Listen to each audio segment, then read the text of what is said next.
smoke a cigar now. Man, smoke that shit, man. Matter of fact, that's why you had the cameras down.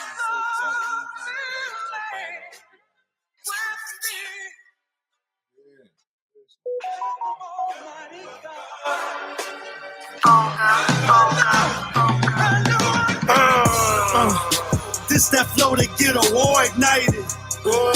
Type of bars that get God indicted.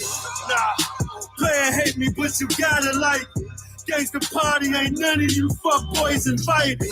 My PSI report, you know that's super clean. 007s, 016s, know what I mean. Meaning I never read it, nigga. Rapper play Russian roulette with an automatic, nigga. Cool dude, but fool, I ain't your average nigga. Threaten got me the quickest way to a casket, nigga. Southeast niggas speak highly of me. Northeast niggas, yeah, they gotta love me. Southwest niggas getting a lot of money.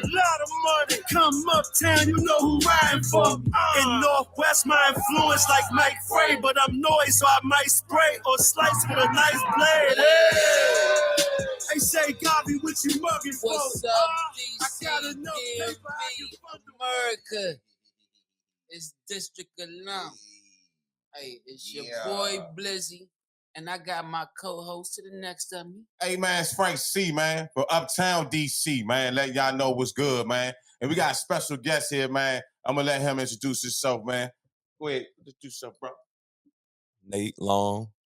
I can't come in on hype like. I can't come in on hype like Frank, but Nate from Northeast Newtown. Let's go. Hey, look. My man Nate is a 1/3 owner of the District Alley, man. You may have heard about it. It's on U Street and A Street. We're gonna chop it up with my man, you know what I'm saying? But first and foremost, football season has already begun, and I'm a Commanders fan. Y'all already know what the fuck time it is. You know what the fuck going on right now. Commanders, let's go. Yeah, Slim. You said, man, if your team in first place, raise your hand. Yeah. If your team in first place. The Niners. Oh, okay. They beat them Seattle Seahawks. There's a lot of folks. Get on your head. Geno Stakes, Geno Smith, George Smith, Joe Smith. Get on your head, Seahawk family. Bye-bye. Get on your head. Right now it's about Jaden Daniels and this Commanders. Y'all got Baltimore on Sunday. What y'all gonna do? Y'all better not let them bad ass niggas beat us, y'all. Hold on, I'm gonna tell you something. I'm from DC. We gonna win. Born and raised. I'm a boy Mountain fan, though. We gonna win on the road. These niggas better not lose, yo. We gonna win for on the real. road. These Washington niggas better not lose. We gonna win I on don't the like road. them Baltimore niggas. Shout out to Baltimore. I don't like them niggas. You know what I'm saying? Hey, look. Shout out to the Ravens. I fuck with Lamar now, man. But right now, I gotta ride with the home team. We looking pretty goddamn good, man. And it's gonna be a tough jump. It ain't gonna be easy getting past the Ravens, bro. I ain't gonna say it. Hey, Nate, what you think Jaden Downs gonna do out there? What you think, Nate? I'm praying he don't get too rattled, stay his composure, and just make it respectful. Like they got way more talent. On both sides of the ball than we do, but we got heart, so we'll see how it go. But do they have talent offensively more than we do? Yeah. Yes. Yes. They got. You ain't one of them fans, huh? They got quarterback is better than everybody on your team. Derrick Henry. They got Mark Andrews at tight end. They got the wide receiver. What's the wide receiver? They stacked. They tight end, likely. They stacked. They nice. And they didn't make it to the Super Bowl on no fluke. They didn't make it to the Super Bowl on no fluke. This is America, DC. This is what I'm trying to tell y'all. When these Commander fans go 5-0, 4-1, they get delusional. They start thinking they better than other teams. Listen, I'm one of those few Redskins fans that keep it real. I'll let you know when we trash. I'm not going to get my hopes up too high because I'm gonna be honest with you. We played some teams that this year that really ain't popping. Like outside of Cincinnati, Cincinnati should have been like Yeah. And they probably still is, What they about- just taking What about a Arizona? slow Did start. Arizona beat? Did Arizona beat St. Frank? Arizona, They got two wins. Did Arizona beat? They- and I'm Arizona gonna got tell two you wins. something else. Arizona Giants is got not two as wins. trash as people think. Giants is not as trash as people think, or whatever. But yeah, I mean, we'll see how it is when we play some for real talent, which will be the first ones. Will be Ravens. You know what I mean? I'll be happy if they just if the game respectful. So we'll see. Okay, all right. Oh, so before we go any further, I got a disclaimer for all you nosy, messy, y'all niggas ain't got shit to do but in y'all basements and shit. This is a Cuban cigar I'm smoking. I mix my Cubans up. So don't be thinking it's za loud and all the other Bama shit you think it is. Because we don't want to mess up Nate's endorsements and shit. All right, carry on, y'all. Let's go. Hey, look. Right now, currently, all right. I got a point. It seemed like they got more talent than us, but at the end of the day, shit, I see the matchup looking like damn near even. Be honest with you. I see the matchup. If you look at it on paper, if you look at it on paper right now, if you look at it on paper, well, we damn near neck and neck with them. We're gonna start drug testing. That's true. Their defense is susceptible to getting passed on and ran on, bro. So you really think the Baltimore Ravens have the same talent as the Washington Redskins? I didn't say they had the same talent. I'm saying that we can match up, bro. Because guess what? We didn't have to have a shootout with Cincinnati. They did. We blew them out the fucking water. Now, granted, they probably could have had a slow start or whatever, but and then we beat them in prime time. So it just depends which teams come out to play. They had to come back against Cincinnati. We didn't. Matter of fact, we kept the gas on Cincinnati. They had to put the gas on. We kept the gas on them niggas because Cincinnati had to keep up. So hold up. So football, I can't. I don't like people making that correlation in football because any given Sunday, any team could be beat. Yeah, like basketball, I can respect that in basketball, but football, because we know Burrows and them, they hurt, they going through something right now. They not a 1-4 team. And that's why I said it's not going to be easy. That's why I said it's not going to be easy. Because at the end of the day, it's still Lamar Jackson and the Baltimore Ravens, bro. I'm not going to sit here and deny who they are. But at the same time, bro, didn't nobody expect this? I'm gonna tell you something, bro. Nobody expect this. Nah, listen, I'm gonna keep it 1,000 with you. I'm a Washingtonian, born, bred, red, right?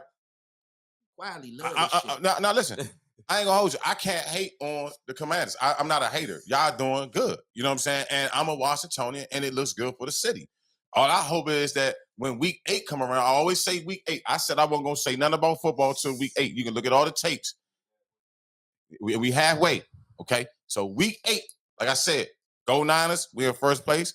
Commanders in first place. They play Baltimore. It's a big game this week, and we'll see what happens. I'm not saying nothing else till week 8. Because that's when week 8 and 9, that's when because for real, to keep it real with you, it's 18 games in a season, right? Yeah. Technically, the first 3 games are preseason games. Because your players don't play in the preseason. Dallas don't even start their starters in the preseason. Hey, look, we've been sorry for almost going on 20 years. We had some highlights here. 91 since 91. No, we had some had some winning seasons like with RG3. It hasn't been consistent. But it hasn't been consistent, right?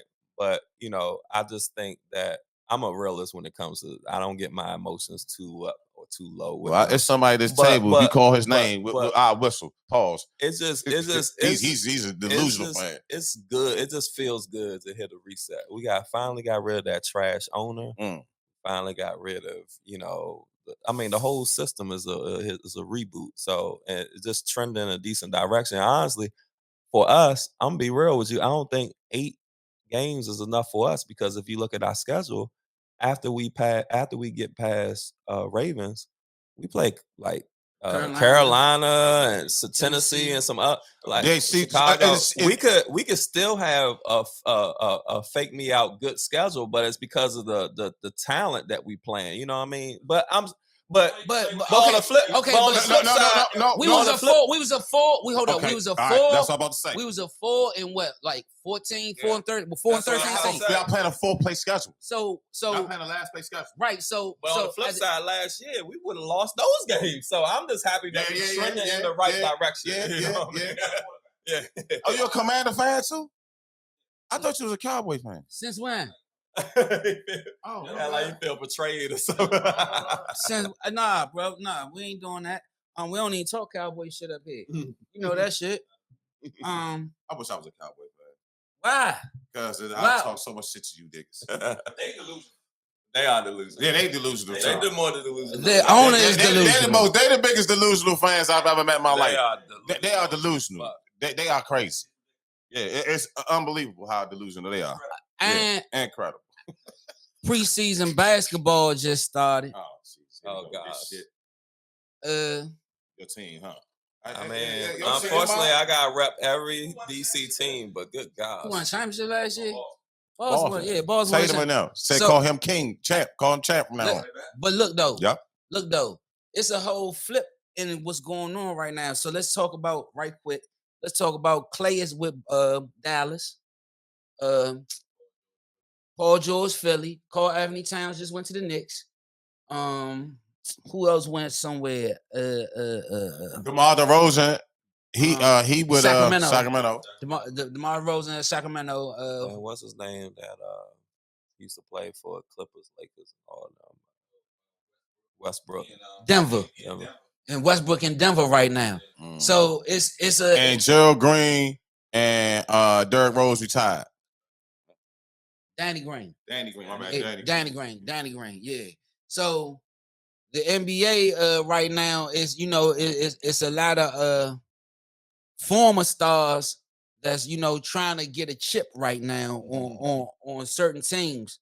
And what you think about what the 76ers going to look like with Paul George?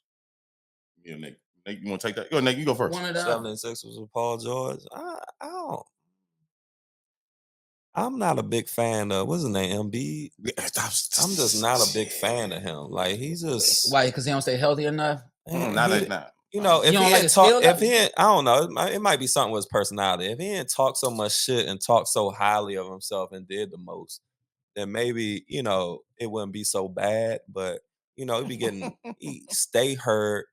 He just, I'm from the old school. I'm still, from the old school level of basketball with the big man, like bang, pause, bang down low, you know what I mean? And like got busy, right. In the paint and shit. And, he all like shooting jumpers half the time like he's Steph Curry. I don't know. I'm not a big fan of him. Let me say something, man. Let me look at the camera.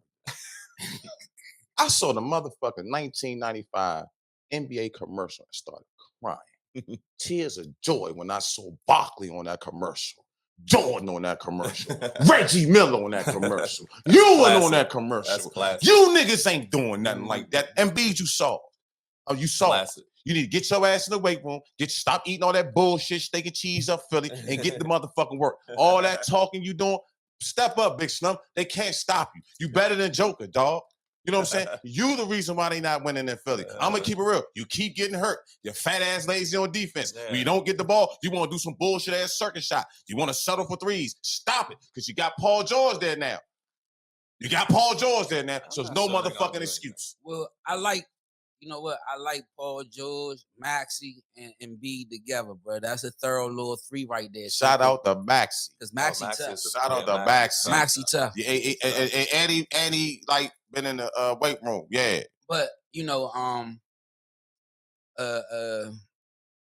matter of fact, we talked about Cat going to New York. Soft. But Julius Randle went to motherfucking Minnesota. He went Ant.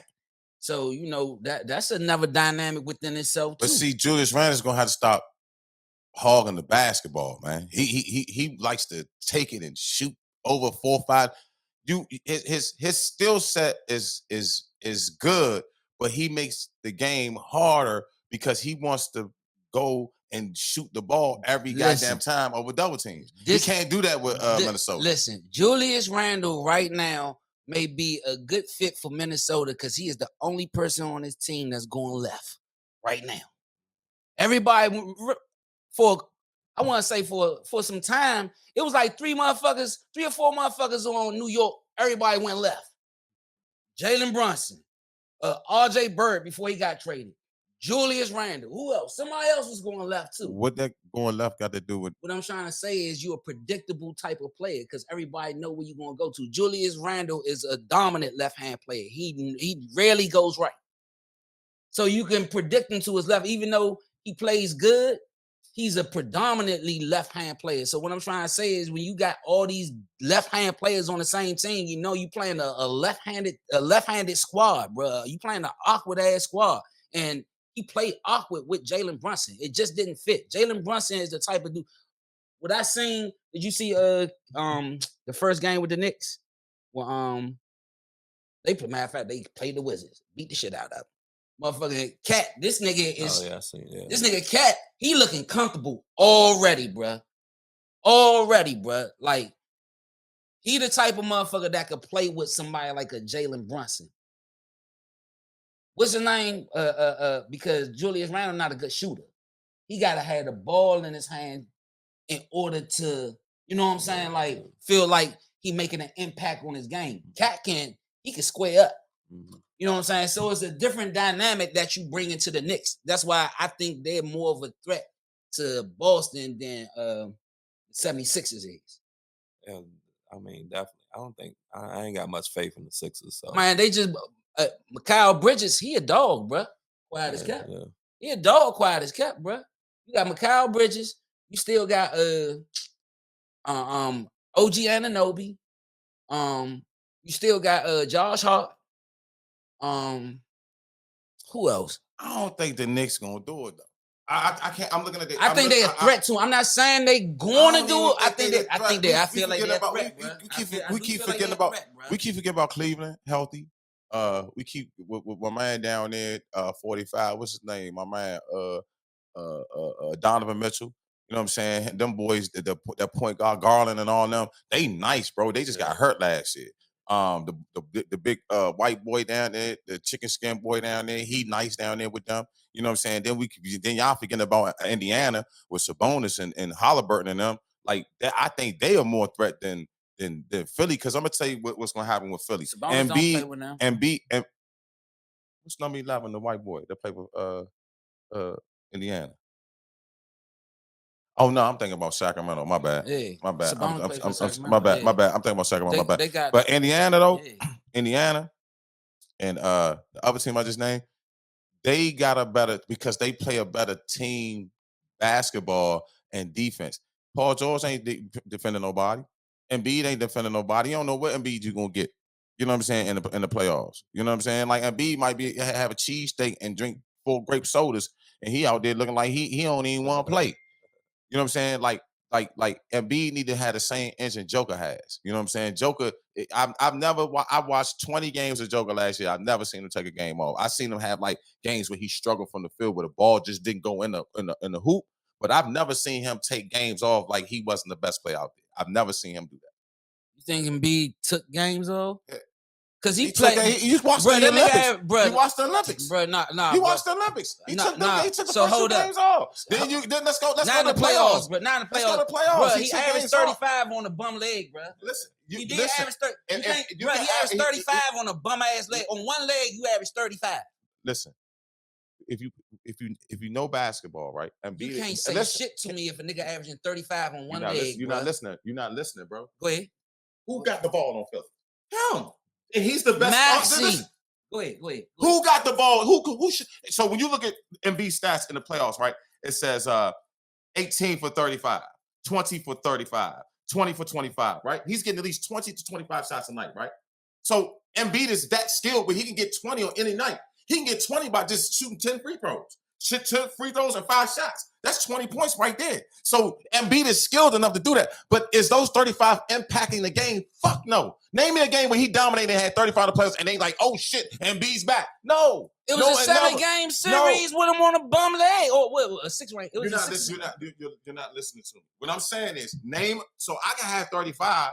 I can average 35 a game and no impact on the game. But I'm Love listening did to it. you. Love did it out Minnesota. I am listening to you. Love did it out Minnesota. He doing the same thing in Philly. You trying to say it's no impact? I am listening to you. What I'm trying to say is he's doing it on a bum leg. We're not getting 100% MB, which goes to people's point that y'all just said he's not healthy enough. So I get exactly what you're saying, but to average 35 on a bum leg, you can't say that's some shit, bruh. That's incredible. I didn't say it. You're not listening to me. I said he does not. That didn't impact the game. Okay, Willis Reed played on a bum leg. Kobe played on a torn goddamn Achilles. Kobe played on a dislocated shoulder. You know what I'm saying? But when Kobe played those games, right, he impacted those games. When Kobe scored 16 points, 18 rebounds, and 10 assists that game, 9 assists that game, he had a bum ankle. He had a bum, his wrist was dislocated. But he still impacted the game. And B had a bum leg at 35. Did they win? No. He was gunning. I saw the whole game. He was gunning. That's what I'm saying. And B is the type of player, he's skilled enough where he can wake up and give you 30. Right? But those 30s going to impact the game. And in the playoffs, he averaged 35. You're right. You're absolutely right. He averaged 35 a game. That's cute. That looks cute. But where was he at in the clutch? It was Maxi's team. If you look at that game, if you look at them series, you say, oh, nah, that's Maxi's team. Why you think Maxi got in the gym this year? Yeah. Why you think he been in the gym? That's Maxi's team. Maxi a dog. I'm telling you. Maxi a dog. Like, Joel Embiid is a lazy son of a gun. He's a lazy big man. Yeah, he's lazy as shit. That's what bothers me about him. He's lazy.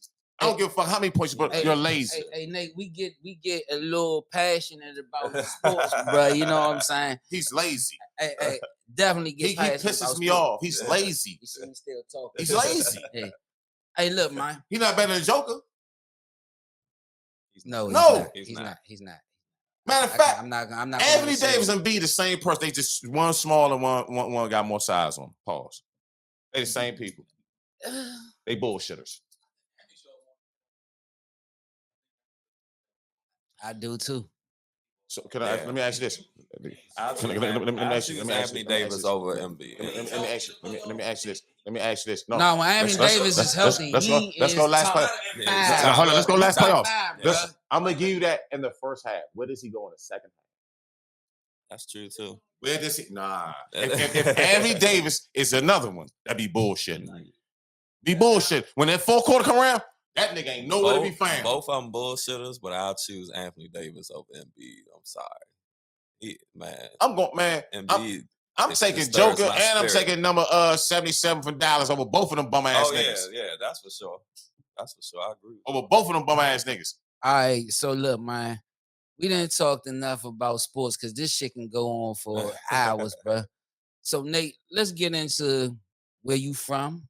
Okay. You know, where you grew up at, what part of town, you know, what the area and everything. Let's talk about it. All right. So, I don't know how you had. So, I grew up on a neighborhood called Newtown. They called it Newtown because in the mid 70s, that was the newest neighborhood in DC. So parents moved there. My mother's side of the family from Eastern Shore, Maryland. My father's side of the family is like third, fourth generation. Adams Morgan. What part of Newtown is? Where is Newtown at? Newtown is like between Providence Hospital and Brookline. Section. Yeah, the section northeast. Northeast. You want that good old northeast. Yeah, the section. That northeast. That's northeast shit is. Nah, but my second home is northwest, so you know what I mean. So my father's side of the family from Adams Morgan. I'm like third, fourth generation DC. So from around it. Yeah. 17th Ontario and all that. Back when it was black. Yeah, it was black. Yeah, when that shit was hood. When it was like shootouts on the hill. Yeah. So born and raised there. Went to Brookline. So Brookline is like my other neighborhood. Shit, I spent more time in Brookline than I did in Newtown. And I used to have to fucking fight every damn day because I was from Newtown and not from Brookline until they accepted me. So, yeah.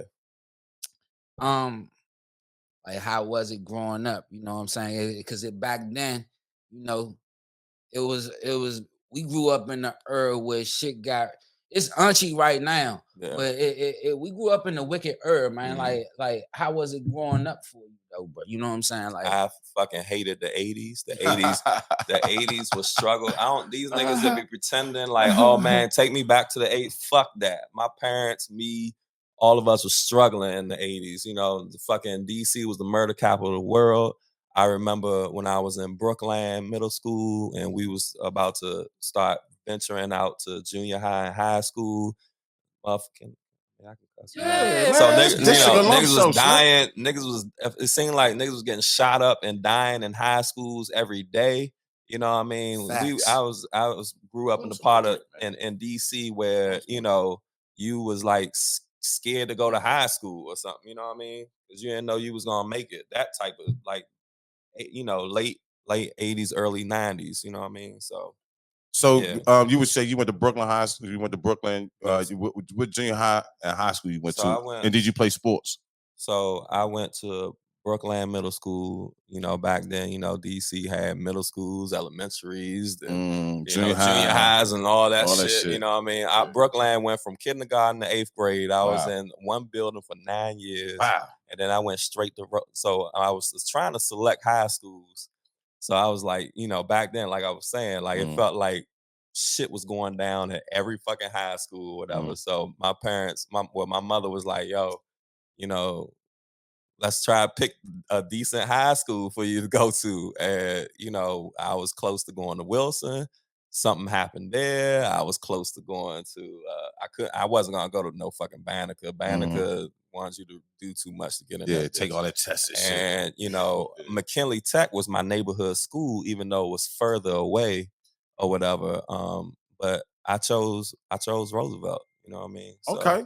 Roosevelt was like East Side High a little bit there. So what year you graduated from Rose? 96. Oh, so you know Derek Clark and them, Doug and all with all that's them. That's my niggas. Yeah, DC, that's my guy. Yeah, DC, my guy. Darren from Hobart. Yeah. And, shout out DC, man. Yeah. Hobart. Doug and all them niggas. Yeah. They was my man, dark skin, skinny nigga. What's his name, man? I forgot his name.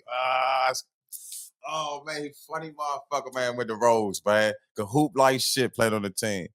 I forgot his still living? He's still living, yeah. Cool motherfucker, dark skin nigga. I forgot his name though. But yeah, shout out to Rose, man. Yeah. Shout out to Rose. Yeah, Rose. Good old Roosevelt. Hey, is there a difference between today and when you was a younger? You know what I'm saying? Like from like how the youngest move now to from when you was a younger? I mean, part of me want to say a big difference, and then part of me want to say not a difference at all because it's just more, you know, shown through social media and shit. You know what I mean? Tony These motherfuckers ain't really doing. These niggas ain't really doing too much crazier shit than we did. It's just getting captured on camera more. Yeah. You know what I mean? Yeah, that's so, I mean, that's just my take on it. I mean, so, you mentioned you played ball, Rose, man. My man right here, he a ball player too. Yeah, I played up Wilson, man. We put. As a matter of fact, you go on YouTube right now and see. It's funny you said that Rose versus Wilson. Yeah. I'm number 5 on that job. I played 95. I played in 95. Okay. Yeah, we came up there, man. Y'all beat us up Rose though. You know what I'm saying? Y'all got. I had 17 up there. Doug had like 25, and Darren had like 20. Yeah. They cooked us up that jump, but we lost by like 5. But we could have beat them. But you know how Anaheim was back then. You'll have like Leslie. Now let me phrase this the right way because I know these niggas will watch the show. So in Anaheim, some schools you got maybe 3 to 4 thorough niggas with heart on your team. They might maybe you 3 or 4. Zeke that played with Zeke. Played with Zeke. Yeah, Zeke. I remember, Zeke. That's my man. Yeah, Zeke, my man. Shout out to Zeke. So like you might have 5 niggas that can hoop, but you only got 3 niggas that got heart. So when you go to certain schools, the niggas that can hoop don't really get in the groove. But the niggas from the streets that from the hoods and know these niggas, we getting in the mix because we gotta see these niggas at the go-go's and shit later on. You know what I'm saying? So we cooking each other. You feel what I'm saying? So Wilson was that type of school. Like you had, if it's 12 niggas on that roster on the basketball, I'm talking about the basketball scene. Football shots on football. I love everybody on my basketball team. I love y'all. Y'all know I love y'all. Y'all know I go to war with y'all. But it was some niggas on our team that they was just hoopers. You know what I'm saying? I'm just keeping it real. They could hoop. But they didn't have that. That when you want to go coolish and niggas saying we gonna beat the shit out you, or we go balloon. And then you uptown niggas, we'll fuck you up over here, nigga. Fuck you uptown niggas doing up here, nigga. Huh? What's up? They wasn't used to real rap. They wasn't used to that real rap. Yeah. They wasn't used to it. I'm gonna be honest with you. So I was that. There probably wasn't nobody on your team like that. I was that ball player that was good on the playground, but I started playing ball late. Mm-hmm. So my mother ain't really like get me into organized ball and all that shit. So when I started playing at Roosevelt, I'm trying to compete and battle with motherfuckers who've been playing organized ball since second, third grade. You know what I mean? And I let a lot of things fuck with my confidence and transitioning me playing basketball on the court and playing basketball, organized ball for the team. So I played like I was on the like off and on the bench for my like 1 year varsity. I played JV and stuff. But I just never I let that fuck with my confidence to like transition me playing the way I play street ball on the corner. Because a lot of folks that was getting time ahead of me, they'd be like looking at me like, Nate, the way you be on the court, why you not? I just couldn't make that transition. Then I was one of the first niggas to have a car at Roosevelt in 11th grade and shit, you know, going to 11th grade and shit. And I just started getting intertwined with girls and shit. And I didn't even play my last year in high school. So that's how it be, bro. That's how it was in the city, man. The city get their money. League with all them, AAU, everyone you listed, I know they know me. You know what I mean? But this is I look at it like this, man. Like when it comes to like sports or anything like that, you know what I'm saying? Like it's a mental block that you go through. Mm-hmm. You know what I'm saying? And it's all in your mind for real, as far as you not being able to do what you normally are capable of doing, wherever you want to do it at. It's like, why can't I do it? You holding yourself back. And the piggyback on that though too. Also, the coach has a big influence on that type of player. Yeah, a coach, because a coach can break that player yes. and make that player. Yes, and I'm gonna tell you, one of the best coaches, two best coaches I've ever coached for, that coached me in my life was, rest in peace, Coach Epps. Coach Epps was like that. He played at UDC. He was like that in the city. He was like that. Coach Epps, Google him. And Coach McLeese. Mike McLeese had me thinking that I was better than Reggie Miller of UDC. Nice. Like he would put me in the game, bro. Right? No bullshit. And let's say I got like 6 assists, 8 rebounds. Only took 2 shots. I'm in the floor of the game, right? I'm in the floor of the game, right? So make the land the plane. He'll sub me out. I'm mad. Like, the fuck you sub me out for? Like in my head, I'm like, the fuck you sub me out? He'll pull me to the side and say, dog, I put you in the game to shoot. I don't need you to have 8 rebounds and 6 assists. You better shoot the ball and get back in there and shoot the ball. Get buckets, nigga. Get buckets. Oh, that's all I need to hear. Wow, wow, wow, wow, wow, wow, wow. You know what I'm saying? I'm pause. Like, I know you niggas funny out there. So at the end of the day, a coach as well has a lot to do. And I probably be a great coach, but I don't have the patience for the kids today. Yeah, because I don't have the patience. Because you still young at the end of the day, so it's still a growth period for yourself. You know what I'm saying? Because when you in high school and everything, bro, you know what I'm saying? Like a lot of us, you know what I'm saying, grew up faster than what we were supposed to grow up. You know what I'm saying? But we still young. Yeah, we grew up. If you our age, you grew up real fast. Yeah. I don't give a fuck. You had both parents, you was in the streets or whatever. If you was out, you hooped or you did anything, you grew up fast in DC. And that's why a lot of DC dudes don't fall for that bullshit. You know what I'm saying? We not falling for the banana in the tailpipe. Pause. We not doing that. You know what I'm saying? We gonna tell you how it is, not how it should be. And that's how we had to grow up. So sports, for real, was very secondary in DC.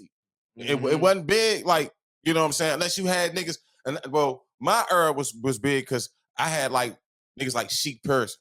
You know what I'm saying? Greg Jones, Moochie Norris, them niggas was going to the pros. You feel what I'm saying? So that's the only time the sports was. And then when you got the Lavelle Pinckneys on the football side, and the what's my man name? Vernon Davis is in them. You know what I'm saying? They're playing football. That's the only time the sports really gets like that. Other than that, you know what I'm saying? We try to get money in the city. Whole time, no, bro. Whole time. You know what I'm saying? Like like you just said, man, like for real, niggas really is hustling in this town, bro. You know what I'm saying? Because you got to. You have to. This is survival ass motherfucking town right here, bro. Regardless of what you doing, man, you still at the end of the day, after you leave that basketball court from the playground and you walking away from that joint, you gotta worry about getting home. Gotta worry about getting. Listen, think about real motherfucker. Think about me going playing down Turkey Thicket. I'm catching the bus. I'm catching the bus up Turkey Thicket because the run up there like that outside. I don't know these niggas up there. That's 12th Street, nigga. That's 12th Street. That's who I grew Stop up playing, with. man. That's my second neighborhood. I'm around these niggas booing me, talking crazy. I don't know none of these niggas out there. Right. What? You better act right, or else I'm not getting back on that bus. You feel me? Not saying I'm a sucker, but you gotta adapt, bro. I know. Turkey Thicket is all I know. So that's what I'm saying, man. Back then, and for real. So that's why people probably like, bruh. Because at the end of the day, that's where you got your stripes at. On them playground. Playgrounds. You know what I'm saying? You ain't had to hustle. You ain't had to have no brick. Nigga, I'm gonna tell you something, keep it real. I ain't never touched no bricks before when I was a kid, sold no drugs, all the way until I was 18 outside. I was outside. And my 1-7 niggas respected me because of the way I hoop. I wasn't no suck on that basketball court.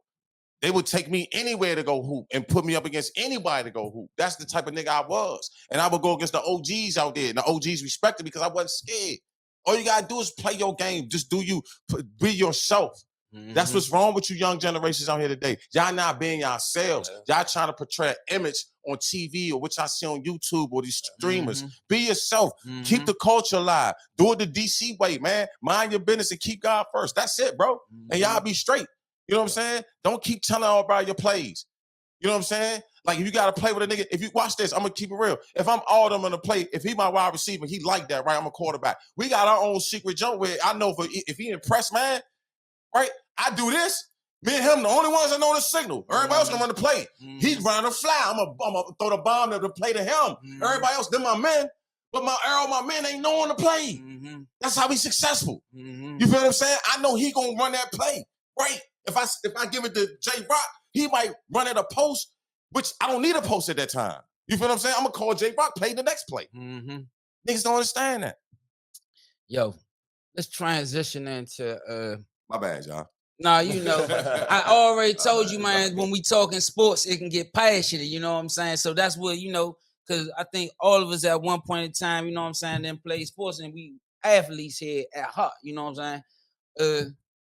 But y'all two, you know what I'm saying, guys got a field of expertise that I'm not in. And that's, you know, lounge, club owning, you know what I'm saying? You two guys can actually discuss that. So, Frank, I'm going to give you the assist so right Nate, here. okay, I appreciate that, Blizzy. Okay, y'all want to put me on the spot with the show. Okay, perfect. All right. So, Nate, man, we're glad to have you on the show. You know what I'm saying? We apologize for the technical difficulties early. You know what I'm saying? But so what made you really first start to get into like doing like because the fellas told me that you ended the nightlife and you know you promoted some spots. I can't even believe it's even being mentioned like nightlife and me in the same sentence. They told me you was gonna say that too. You know, so how did you get into that and what inspired you to do that? You know what I'm saying? So not to wrap y'all ear off. So basically, time, all right. So my brother made rest in peace. He started a family tradition where whether when we having family functions, birthdays, anything family related, he got us all smoking cigars or whatever, right? So me, my cousins, my brother, you know, shit, like some older cousins, we just all get together, smoke cigars on every event. So some time go by, me and one of my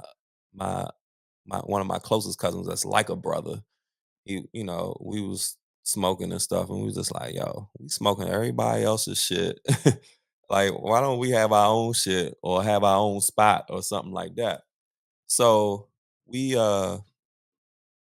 started looking at trying to do a cigar spot, and we got, we didn't know shit about anything with like, fucking prices and like the whole industry or whatever. So as soon as we ran to a couple of numbers, we was like, shit, that shit crazy. Let's just do our own cigar line. So we came up with a cigar line called District Cigars or whatever. This is one of the cigars I'm smoking. I brought y'all some. Oh, thank you, bro. Appreciate that. So we I wanted to come up with a cigar brand that represented DC. It's a couple of it's like two folks. One that made it big. I forgot his name. He got a cigar brand, and he in like he rep DC or the DC area, or have like different Virginia flag, DC, Maryland flag boxes. But to me, it wasn't no brand that just represented DC.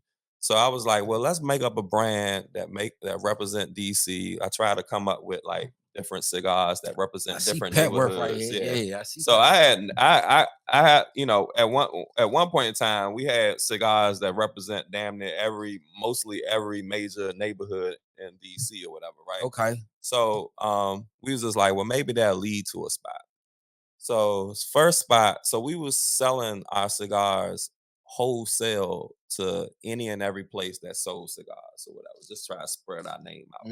And one of the first spot was this spot called that's still there, U Street Wine and Beer.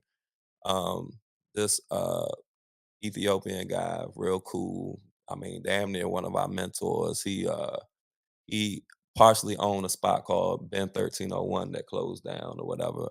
And he brought our cigars, and he's in this 2-level big building on U Street, but he only takes like the first part of the first level. So after doing business with him for like a year, probably from second month of doing business with him, he always point towards his double doors and be like, man, it'd be cool if someone did something, you know, back there with a spot or whatever. So he would never show it to me. He was just talking. I just figured he's talking out the side of his neck. So a whole year went by. That was August 19. So we get to August 20. August 19 of what? August 2019. That he told me. 2019, okay. And then you know, he just pointing to double doors, just talking. Okay. I'm just feeling like he's talking outside his neck. Okay. So August 2020 comes around, and he was like, did I ever show you that spot? I was like, nah, you just always pointed towards it. So he showed me this raw space that he just was using as storage. And he was like, yeah, Mark Barnes used to use this storage when he was running Republic Gardens, because we're 2 doors down from Republic Gardens. So I came across this space, and I was like, oh, shit. So he was just like, yeah, you probably get the rent cheap here, too. You're just going to have to build it out.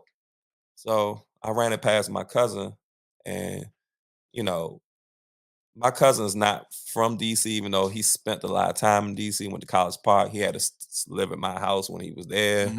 And, you know, I think he made a business plan to try to talk me out of it, but he just wasn't like, I don't know. Feeling it at the time. He just wasn't feeling it at the point. So I was just like, well, this is my dream. You know what I mean? Like, I wanted to always own my own spot. I'm the type of nigga who go to a bar and just be in my element. You know what I mean? I can just be by myself, or I could talk to the bartender, or I could talk to a stranger and watch the game, drink, and just be in my element. And I always want that element in my own space.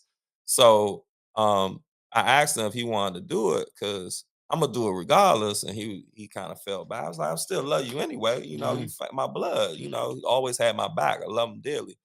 So I started running across a couple of folks in my circle. Some folks wanted me to fake tap dance, present shit to them. I'm like, nigga, either you want to do it or not. You know what I mean?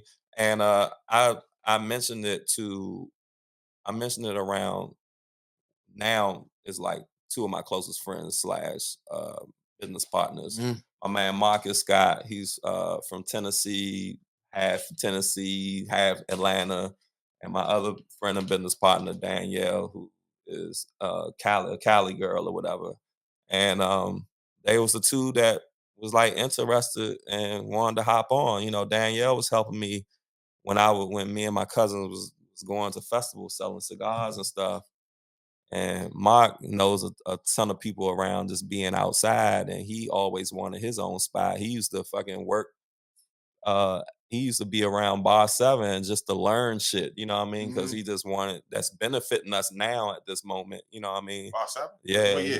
I don't even know. Don't get me lying. I don't know. He was just always around trying to soak up whatever game that he can soak up, and which is helping us now or whatever. But yeah. So that's how we ended up forming, and we went through a fucking crazy ass process dealing with DC, building the spot from scratch, getting these contractors. I didn't even know what a general contractor was until I became one. You know what I mean? I can legit get a general contractor license right now if I wanted to. So in other words, in starting all this up, you ain't had no formal training. No, nothing. Like me, so Danielle is an event planner by trade. Big time event planner, the plug that is connected to all the other big name event planners. Like if you want to go to CBC or anything major in the city, she is motherfucking Verizon. She is connected. As far as like my man Mark, he just be out in the streets. He just is a real people person, but he does IT during the day. He's a project manager. And myself, I've been in IT since school, and I work for my own IT thing under my own self, you know what I mean? So we just like some folks that do some other shit that just have the love of having our own space. And we just learn it as we go. That's dope, man. That's dope. My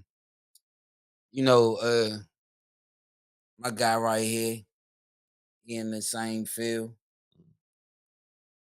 Got any advice for this man right here, bro? He already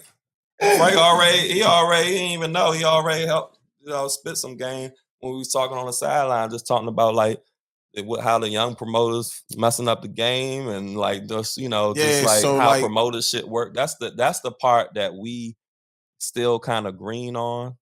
I'm gonna be honest with you. I'm not gonna fake up here and act like we got it all sold up in the game. I'm never gonna be that person.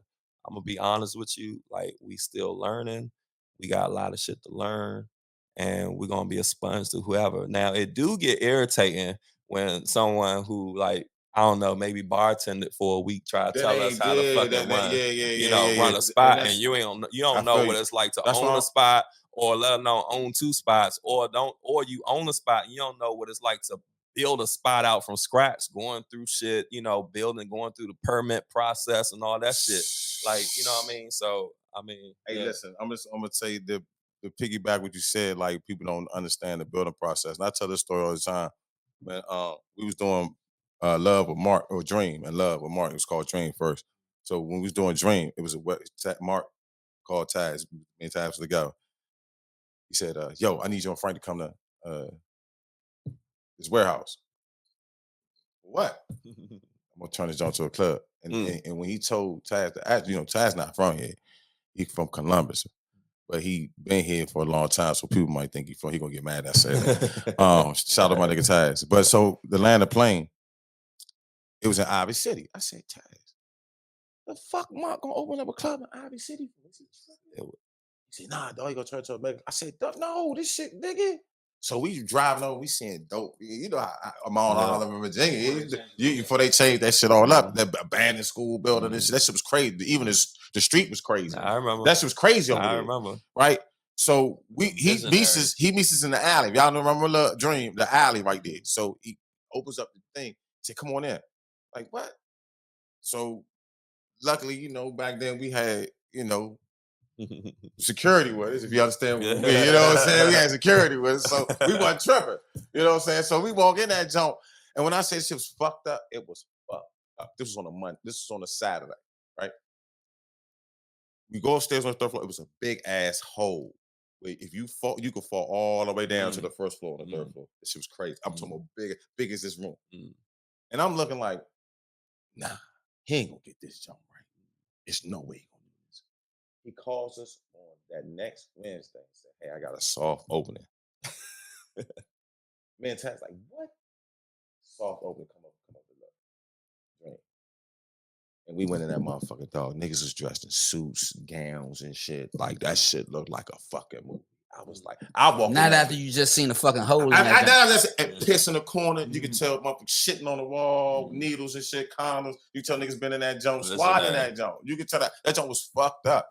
So the piggyback what he just said, you learn stuff like that. And if once you own your own, you become your own contractor. So you learn stuff like that. So the game, this the game. I just want to say, man, just make sure niggas is real with you, bro. You know what I'm saying? Like niggas have run that, and you old enough to understand how not to get finesse, but niggas are trying to spend, and whole time doing something somewhere else behind your back. Yep. And that's the thing I don't like about with some of these young promoters. They say, yeah, we with you.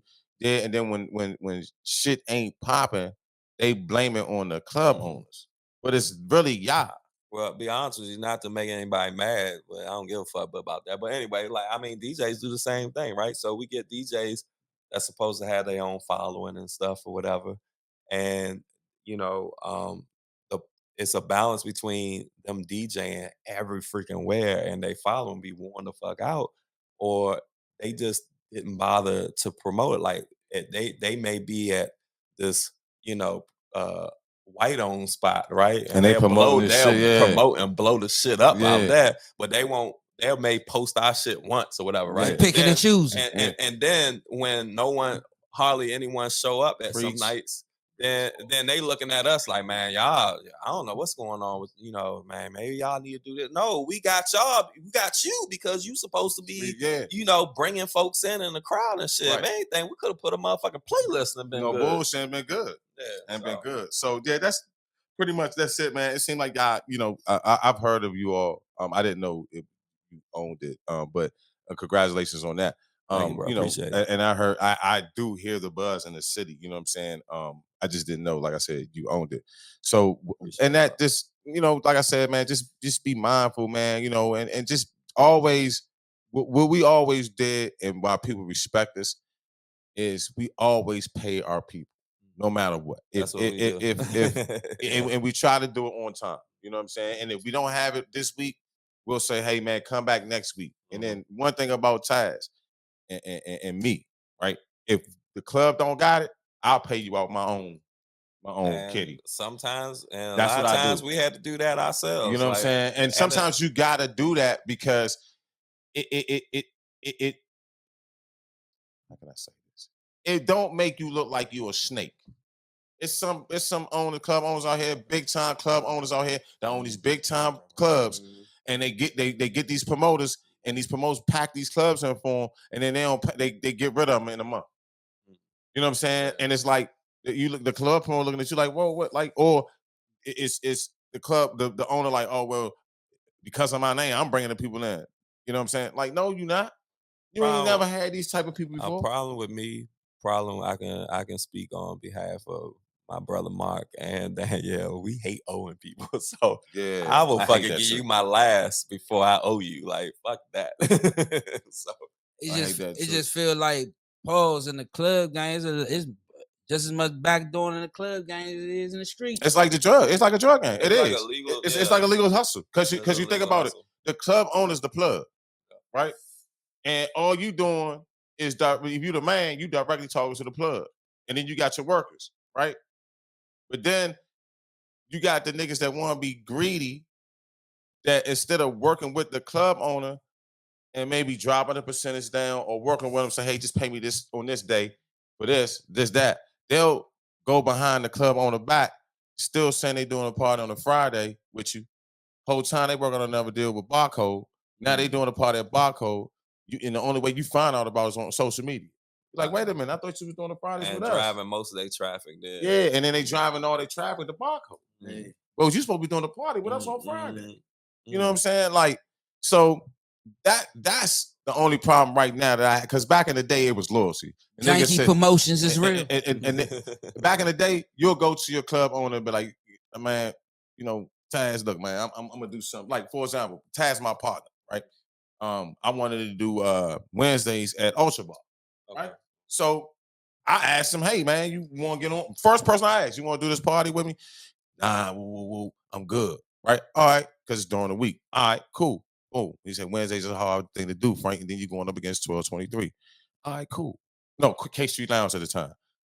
He said, but he said, but I'll help you though, right? Yeah, I'll help you. My first party there, Mark Bonds was there, Taz was there, Danny Davis, Abdul, everybody was at my shit. That shit was jumping, right? But because of the back door, right? It ain't work. So what I did as the head promoter, right? Because my name was on, I went to the club owner. I said, listen, bro. I said, I only can do this 2 weeks. I said, just give me 2 more weeks. I can't do this no more because I got some wild. She said, Frank, don't worry about it. I give you these 2 weeks. Whatever you make is yours. I did my 2 weeks and I was done. That's how you do business. I didn't go by. I could have went to K Street Lounge with Mike Walker and them. Fuck y'all. Y'all my competitors. Mike, you my man. I love you to death. This Jordan and Magic right here. You know what I'm saying? Like it ain't no beef with Mike Walker. None. I love that nigga. But when we doing parties against each other, it's a competitive thing. It's like sports. You know what I'm saying? So that's how I take it. I take it as sports. I don't go nowhere but barcode. You know what I'm saying? Let me ask you this: what's the best and worst part of doing what you do with this shit? Oh God, I already know what he gonna say.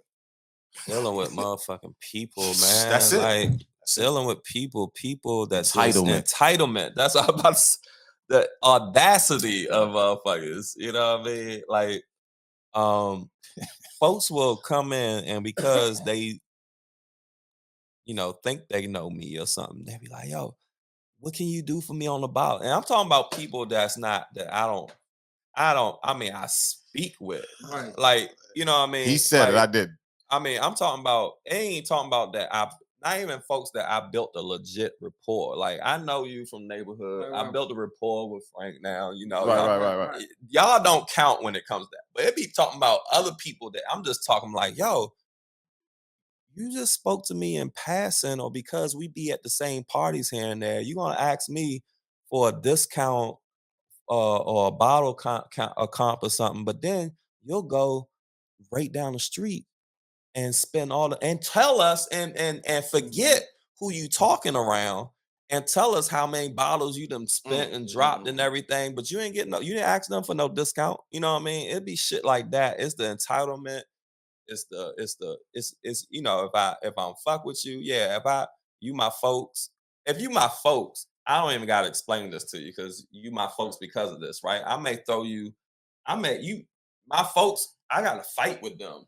Whole time, your folks gonna spend with you. Find a way to pay. You know what I mean? Whole time, your real folks gonna spend with you. Yeah, you know what I'm saying? And my folks, because they gonna support. I gotta fight them, and they gonna still pay some type of something or whatever, right? But it be the other motherfuckers that they just look for Frank, you to like, keep man, competent.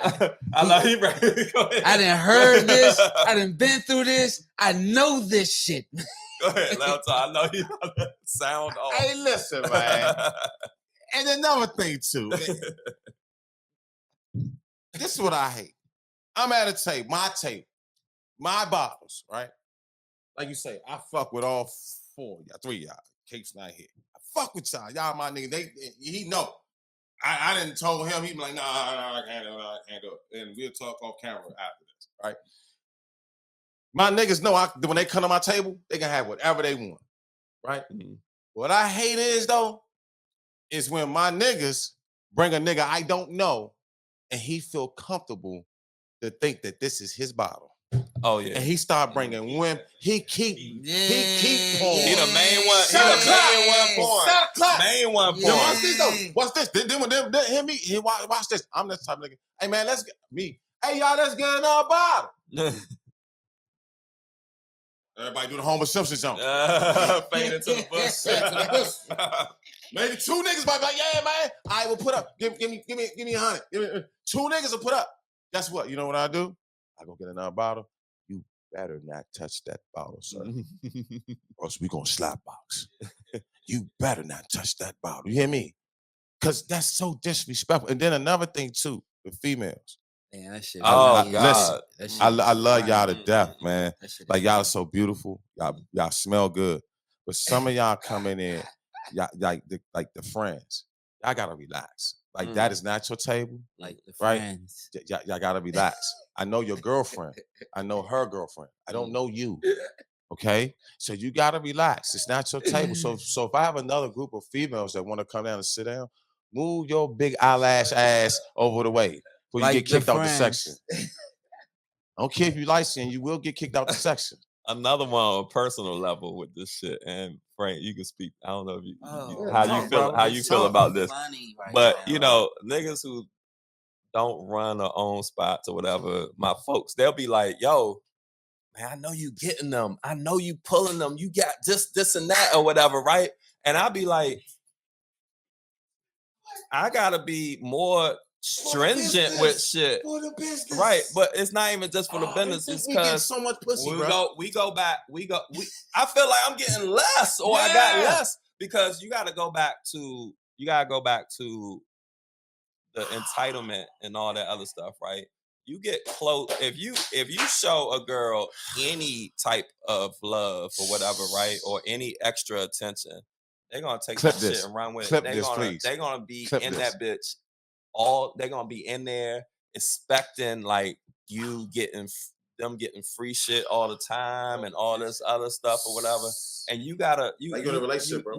And you know, oh shit, I don't even know like how to even, if goodness forbid if I was in a relationship, but shit, it's hard enough being single, bro. You know, I was in a relationship for 9 years. For 10 years. I just broke up with my girl in like 2021, 2022, right? The crazy thing is, when she used to come to the club, right? She used to sit back and look, and I used to be like, young, like young, right? And it's so funny you say that, because it's like it's weird because you can't be yourself, right? You can't, because your girl's there, right? Your girl, and it's weird because you can't not pour the drinks, because your girl said, well, you be pouring drinks in the business and I'm not here. So why you ain't pouring the business with drinks in here? So what I did, I tried to incorporate her into what I did. So when she came to the club, I still was the same person. But to be with a person like us, because of the bad apples, the niggas that use their power, especially the niggas that don't own the club, that's just a promoter, or not even the head promoter, you're a subsidiary promoter that comes to get only a bottle of Don Julio and $100, right? And you promise to go to section and you don't give it to her, right? I'm talking to you type of niggas, right? Right? Because she's gonna bring her boyfriend or something.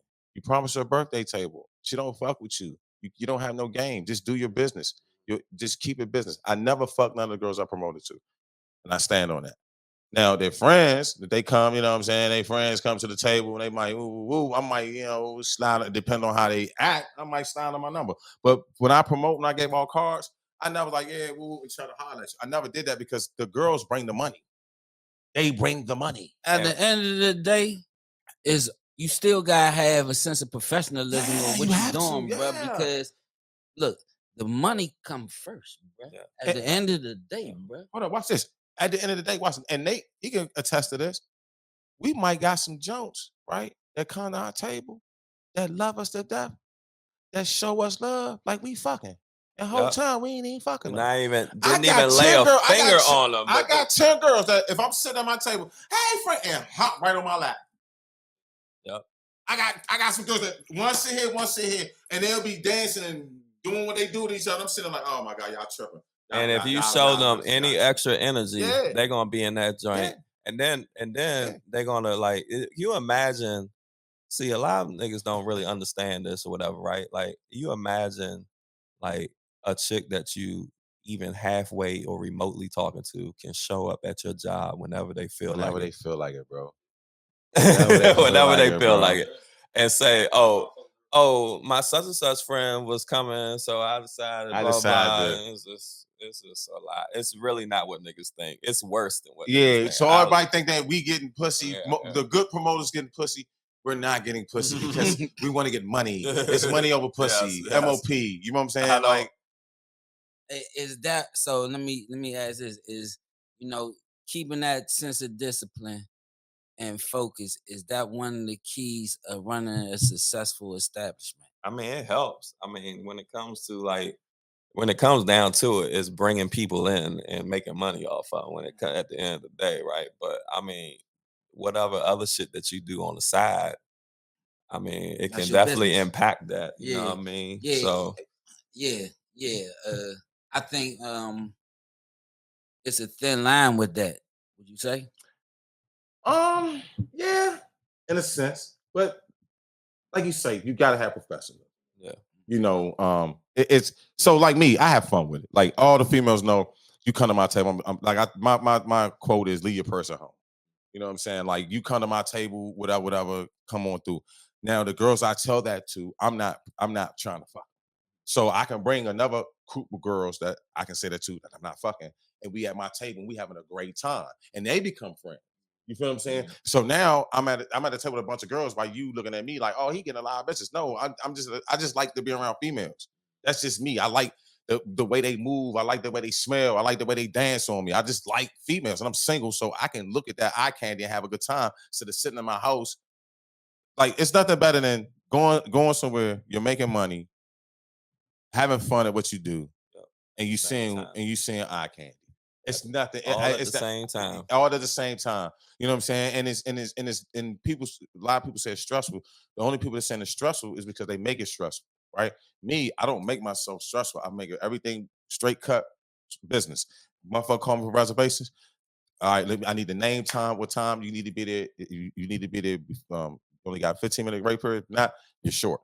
I'm selling your table. I tell them straight up. I don't say, "Oh, baby, yeah, I got you." Oh, yeah, boo, what, I love you. Nah, I don't do that because you still handling business. I'm still handling business. Still handling business. And if more promoters handle business, we can get this VIP shit back where motherfuckers start paying and motherfuckers be more exclusive. Because back in the day when the clubs were more exclusive, we had more people in there and it was a better vibe.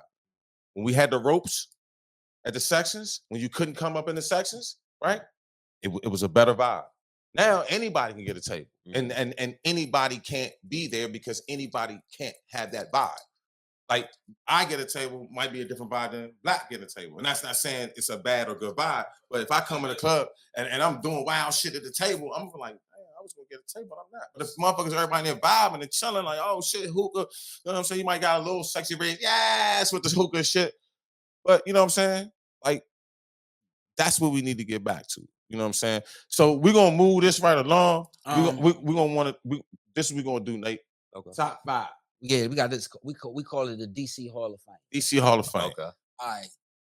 Who's your favorite curry out? Give us 5. I don't even, look. I wasn't a frequent carry out. He was a bougie. I wasn't going to a carry out. But the one. He said he I'll was be real with you. He said he was the But going to Rose. Hold on, going to Rose. Hold on.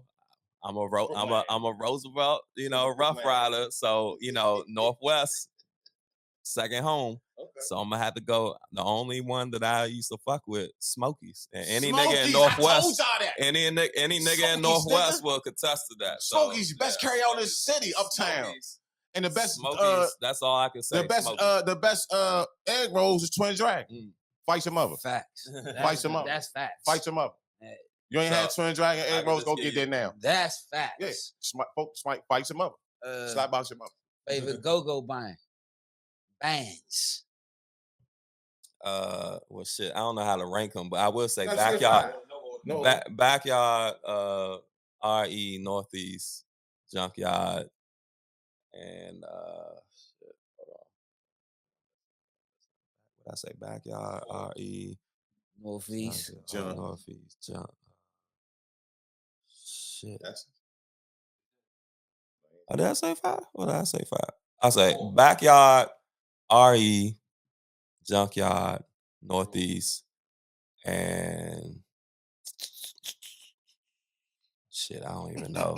I don't even know what I can say out that shit. Like, I mean, I liked UCB. I mean, at the time, so, yeah. But my all-time favorite, Backyard, of course. Okay, so we just going to throw UCB in there as that fifth, just what I'm saying, just to close, just to put the purring on it. Put the dot on it. You know what I'm saying? Just do that. Just put the purring on it. We got the clubs for top 5. Yeah, clubs. top 5 club. Shit. I used to love me some K Street Lounge. I used to love K Street Lounge. I used to love Dream and Love. I don't know if that has got to count for one. No, Dream and Love can do 2. That's 3 for you. It's 2. There was 2 different clubs, literally. Yeah. Republic Gardens. All his facts. Oh man. All his facts. Republic Gardens. All his facts. Republic Gardens. I'm missing one that was my favorite. DC Live. DC Live / V. Well, before VIP, it turned into yeah. VIP and shit. You ain't fuck with the Ritz. So I was a late bloomer. I'm telling you, I keep it real with you. I was a late bloomer. So I mean, it was too grimy in that joint. There wasn't no bitches in it. It was. There wasn't no bitches. Crazy. There wasn't no bitches in it. Like it was a bunch of grimy rap niggas in that joint. I ain't want to go in that joint. You crazy. Grimy ass DMX niggas. I ain't want to go in that joint. Grimy ass DMX niggas. I'm trying to go in there on platinum. See the motherfucker Beyonce jumps. They smoke a weed. I ain't gonna lie. DC Live had the jump. DC Live had the jump. DC Live had the jump. And I'm gonna tell you something about DC I Live. was chilling with motherfucking Mr. Cheeks up in that joint, drinking motherfucking sipping more with that. We got time. Hold up. Let's so we got time for a Frank C story. All right, Frank C story with the clubs. Since we on clubs, right? VIP, DC Live. It's real talk, right? So I ain't gonna hold you. I'm gonna give myself my flowers. I was like that on Friday nights at me and Taz, right? So we was like we was known. We was known. You know what I'm saying? So my man Mike Whitaker, shout out my man Mike Whitaker. He's an agent. He has Ricky Minaj. He know a lot of these people. And then my man Juice. So my man Juice knew Chris Webber. Chris Webber played for Sacramento Kings. So my man Juice called me. He said, "Yo, Webber coming in town, man. He trying to get the team to go to what you call it, but they trying to be on the low. They don't want no fly, nothing. They just want a section they can chill and party." I said, "Man, say no more. Call Abdul." I said, "Abdul, listen, we coming down there today." He said, "Who you got?" I said, "Man, I got the Chris Webber." He said, "What's up?" I said, "Listen, don't say shit about no money. I got you. Don't say shit about no money. I got you. I'm gonna set this up for you." He said, "For real, friend, I got you. I love you, man. Call me." So DC Live at the time, ladies and gentlemen, DC in America, you couldn't wear no tennis shoes, no jeans, no t-shirts, no sweatsuits. You had to have on button-up slacks and hard bottoms. I never went in on an interview. I never went in there with that on. I hated that. I never went in there with that on. I always had on jeans, hated that sneakers, bruh. and Hardy t-shirts, right? Madden's on. Yeah. So the land of plane. That's when they say you had to throw your soft shit on. Yeah, you had to throw your soft shit on. So the land of plane, I'm in a limo with Nick Anderson, my man Mike Whitaker, Chris Webber, White Chocolate, Doug Christie, all these niggas in the limo. White Chocolate has on a sweatsuit that says 55 Williams on the back, King's Nike Jones, big ass sweatsuit, right? With some motherfucking Jordans I've never seen in my motherfucking life, right? So we in there chilling. So I said, all right. So I'm like, in my mind, I'm like, damn, they might not let this nigga in, but I'm not knowing how big my card is in DC, right? Because I do love, right? I was thinking, that's Frank from Love, that's my man, right? So I get out the limo. Abdul looking at me like, what the fuck? So Dean like, what the fuck going on? Webber gets his big ass out that job. Pause. Jason Williams come out that job. Doug Christie, all them niggas come out. The Jason, all the Mike Bibby, all them niggas come out the limo. So Abdul looking at me like, oh shit, we about to get it in. So back then, remember, they didn't take, they didn't have phone camera. The only time you see the pictures online. So that's where the clubs got popular because you saw your pictures online, like, oh shit, I'm going there next weekend. That's how you know what I'm saying?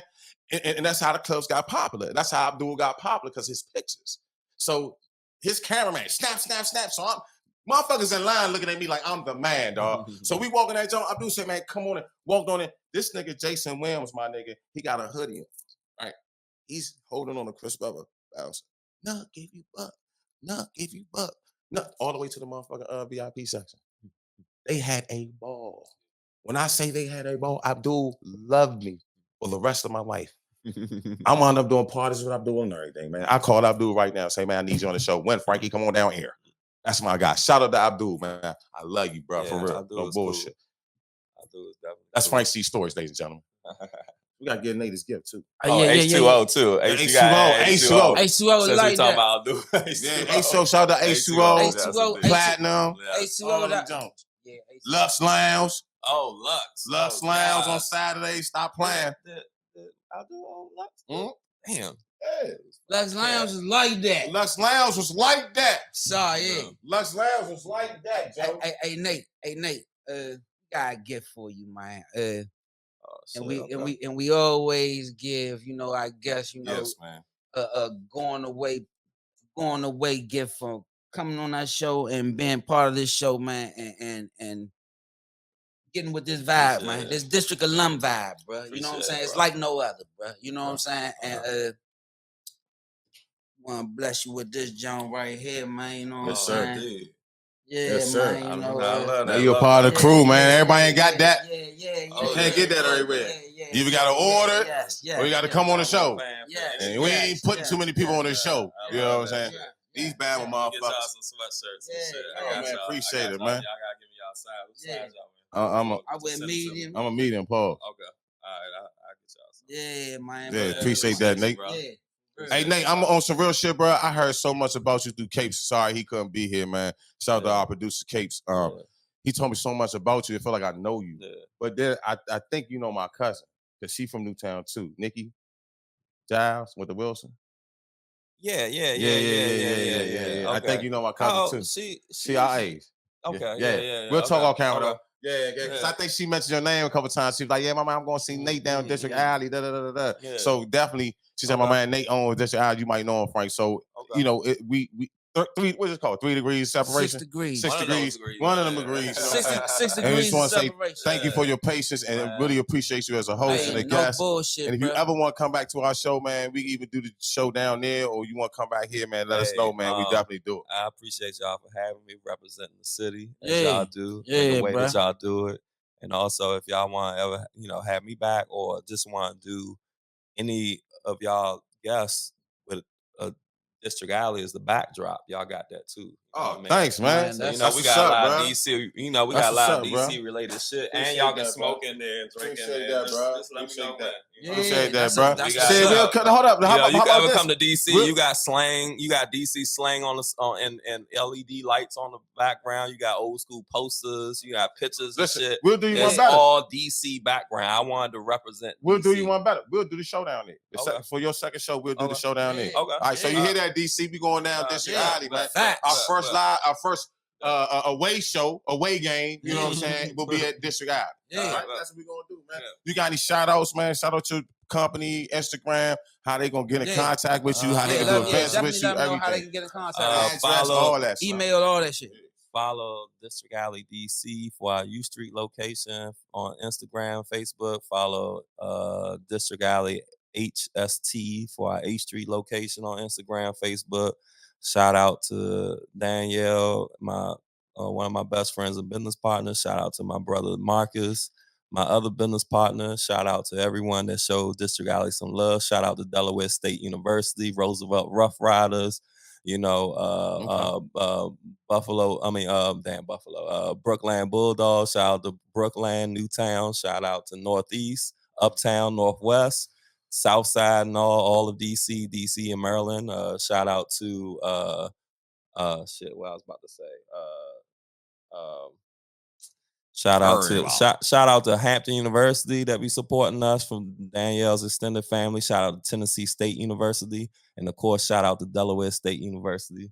Oh, we shout out university, man. Shout out to UDC, man. Alumnus, man. And shout out to UDC. Shout out to all HBCUs. You know what I mean? So yeah. Hey, DC, DMV, America, District Alum, man. This is your boy Blizzy. My man Frank C. Hey, man, hold on, Blizzy. Hold on, Nate. Hey, DC, America, remember, put God first and wash the stinking ass, man. We out of here, man. We out of here, man. We out of here. Wash your asses, man. Y'all niggas stink. Type of bars that get God indicted. Nah, player hate me, but you gotta like it. Gangsta party, ain't none of you fuck boys invited. My PSI report, you know that's super clean. 007s, 016s, know what I mean. Meaning I never read it, nigga. Rather play Russian roulette with an automatic, nigga.